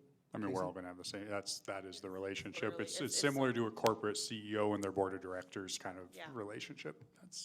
There's a similarity there. They answer, the commission has one employee. It is the city manager. Everybody else in city government ultimately answers to him as the COO of the city. The commissioners don't have authority over other city employees. Joe? Yeah, so I'll add to it. And everyone's exactly right, but just a little twist on day-to-day, right? I'm there. I've been a city commissioner for almost 2 years. The city manager is in a tough spot, right? He's in a really tough spot. Think about it. He has 5 bosses, the 4 commissioners and the mayor. All 5 have equal power, and we don't always agree. So can you imagine being in that spot? So when there's a majority vote, of course, that's the direction we go. I can tell you what the city manager then, so he has 5 bosses, he's by himself, and then he has 500 subordinates or so. What a hard position to be. And he has department heads, and the work gets spread, and he does a good job. But the way of looking at the CEO, or I mean the Greg Doyon, is the CEO of a company. He answers to a board of directors. The city commission is the board of directors. And I will put in a plug for Greg Doyon. We are very lucky to have him. There are many other cities that would love to poach him. Fortunately, he's raising his family here. I hope he stays much longer. We are lucky to have that man. Thank you.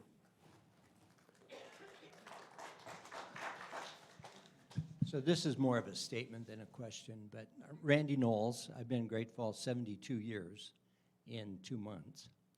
And I've got a background in construction, self-made construction. My real training is economics.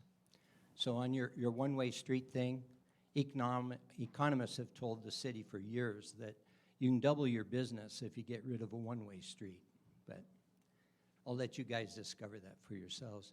So my complaint is with the city commission is that I read in the paper that new electrical codes were passed and the city adopted them. Before you adopt any new electrical codes, talk to an electrician. So if you have not tried to put an arc fault breaker in your home, you're in for a real thrill. Number one, they cost twice the money and they only work half the time. You cannot use an arc fault breaker with track lighting. It's impossible to do unless you have a full-time electrician in your home. Now, the same way with plumbing. Sir, I need you to ask a question. Okay. So I need a very specific question. very specific question. Are you going to ask plumbers and electricians before you pass any more of those stupid codes?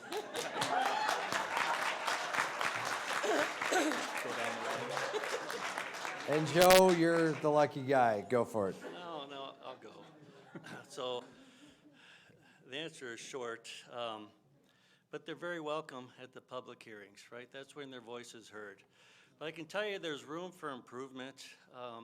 Too often we expect citizens to know what's coming.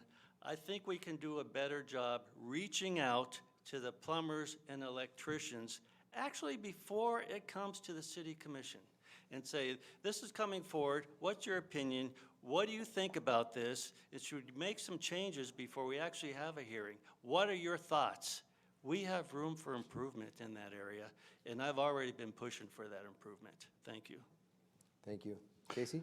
So that was a very timely question, because I literally just got a text message that we just got endorsed by the state's AFL-CIO for this race. So you sure as heck know that I'm going to be asking plumbers, pipe fitters, and every other laborer out there before we make decisions on how they do their work, that we're going to go to them to make sure the experts are filling in, letting us know how that job should get done.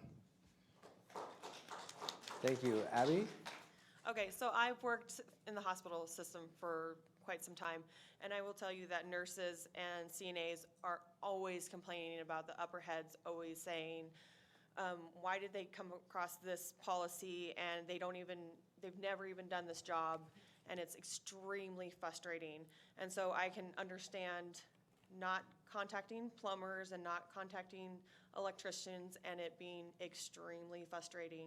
So I actually think that you hit the nail right on the head, and I think that we should be contacting. So, yes, I agree with you. We should be doing that.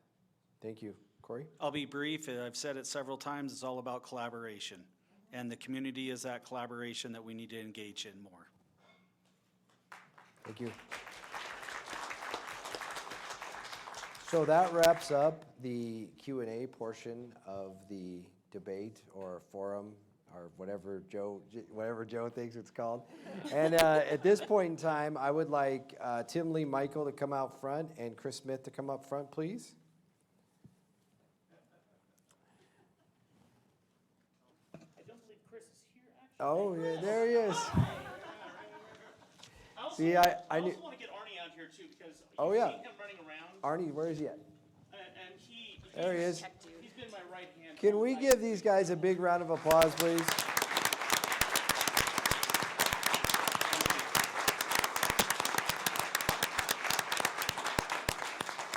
It takes a lot of work to do something like this. There is a lot of things going on.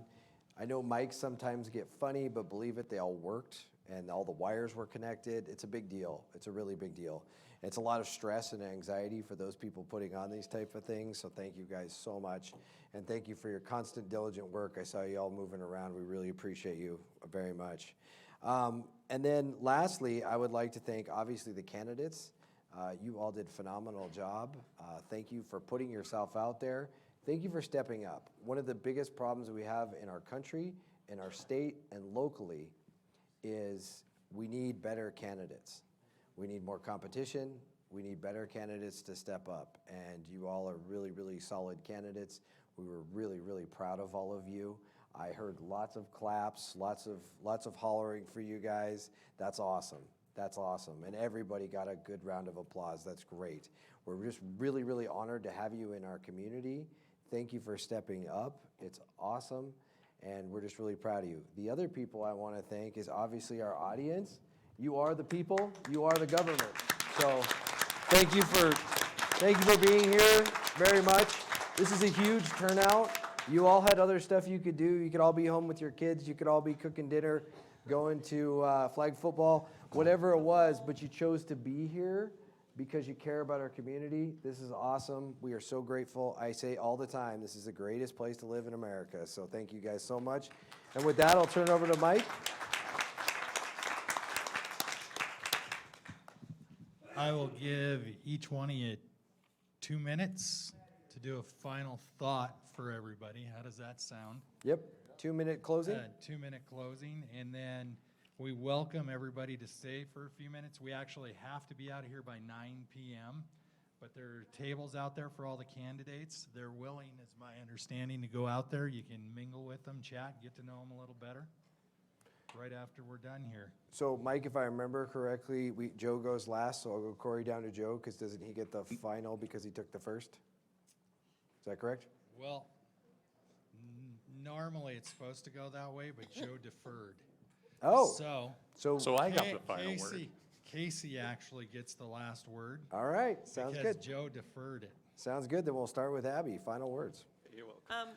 Okay, so it's all about unity. It's all about coming together and about taking care of our youth and all of our population. So just remember that when you're thinking about voting. Thank you. Corey? Thank you. I really don't have anything special to say. I'm Corey. I'm your average Joe. I'm here to work hard for you. I can tell you that. I have a proven track record of getting the mission done, and that's exactly what I'll do if I'm elected as your mayor. So I'd appreciate your vote. My cell phone is on my Facebook page. If you ever have a question, want to follow up with something, I'm an open book. I believe in governmental transparency. I think that's vital. And I know I've said it a few times, and collaboration. But I'm excited to, I'm honored to be with these guys up here, because as everyone has said, it takes some courage to step up and do this. And you're not going to be liked, but I've got 25 years of experience not being like being a cop sometimes. So, but no, I commend everyone else up here too, because this is a big deal, and whoever our next leader is, coupled with the commission, is going to determine the growth and how we continue to prosper as a community. So, thank you. Commissioner? So all, thank you again for being here. I mean, I really appreciate it, and I think the community appreciates it. This is an important community service tonight, and I'm happy to participate. So I'd just like to remind you what my priorities will be as mayor, and they are as a city commissioner too. So more housing, that's critical. That's number one. It's in a critical stage. We need all types of housing. We also need safe neighborhoods. That comes with the public safety levy. And third, economic development never stops. So how the city fits in with this, whether it's a mayor, city commissioner, or the group, it's the group actually, a group of 5, is instructing our city manager, and the city manager instructs department heads, how do we get to yes? Many things are challenging, but how do we get to yes?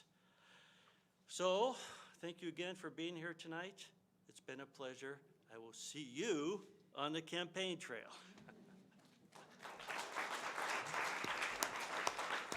Thank you, Joe, and Casey to wrap up. So to echo everyone else, thank you all for being here. This is what democracy should look like. This is what we do, and this is how, frankly, we should have handled every election thus past. It's crazy to me that in the last election cycle, as somebody who has been involved in legislative races, there wasn't a single public forum for folks to come out and have civil discourse, which is what we need.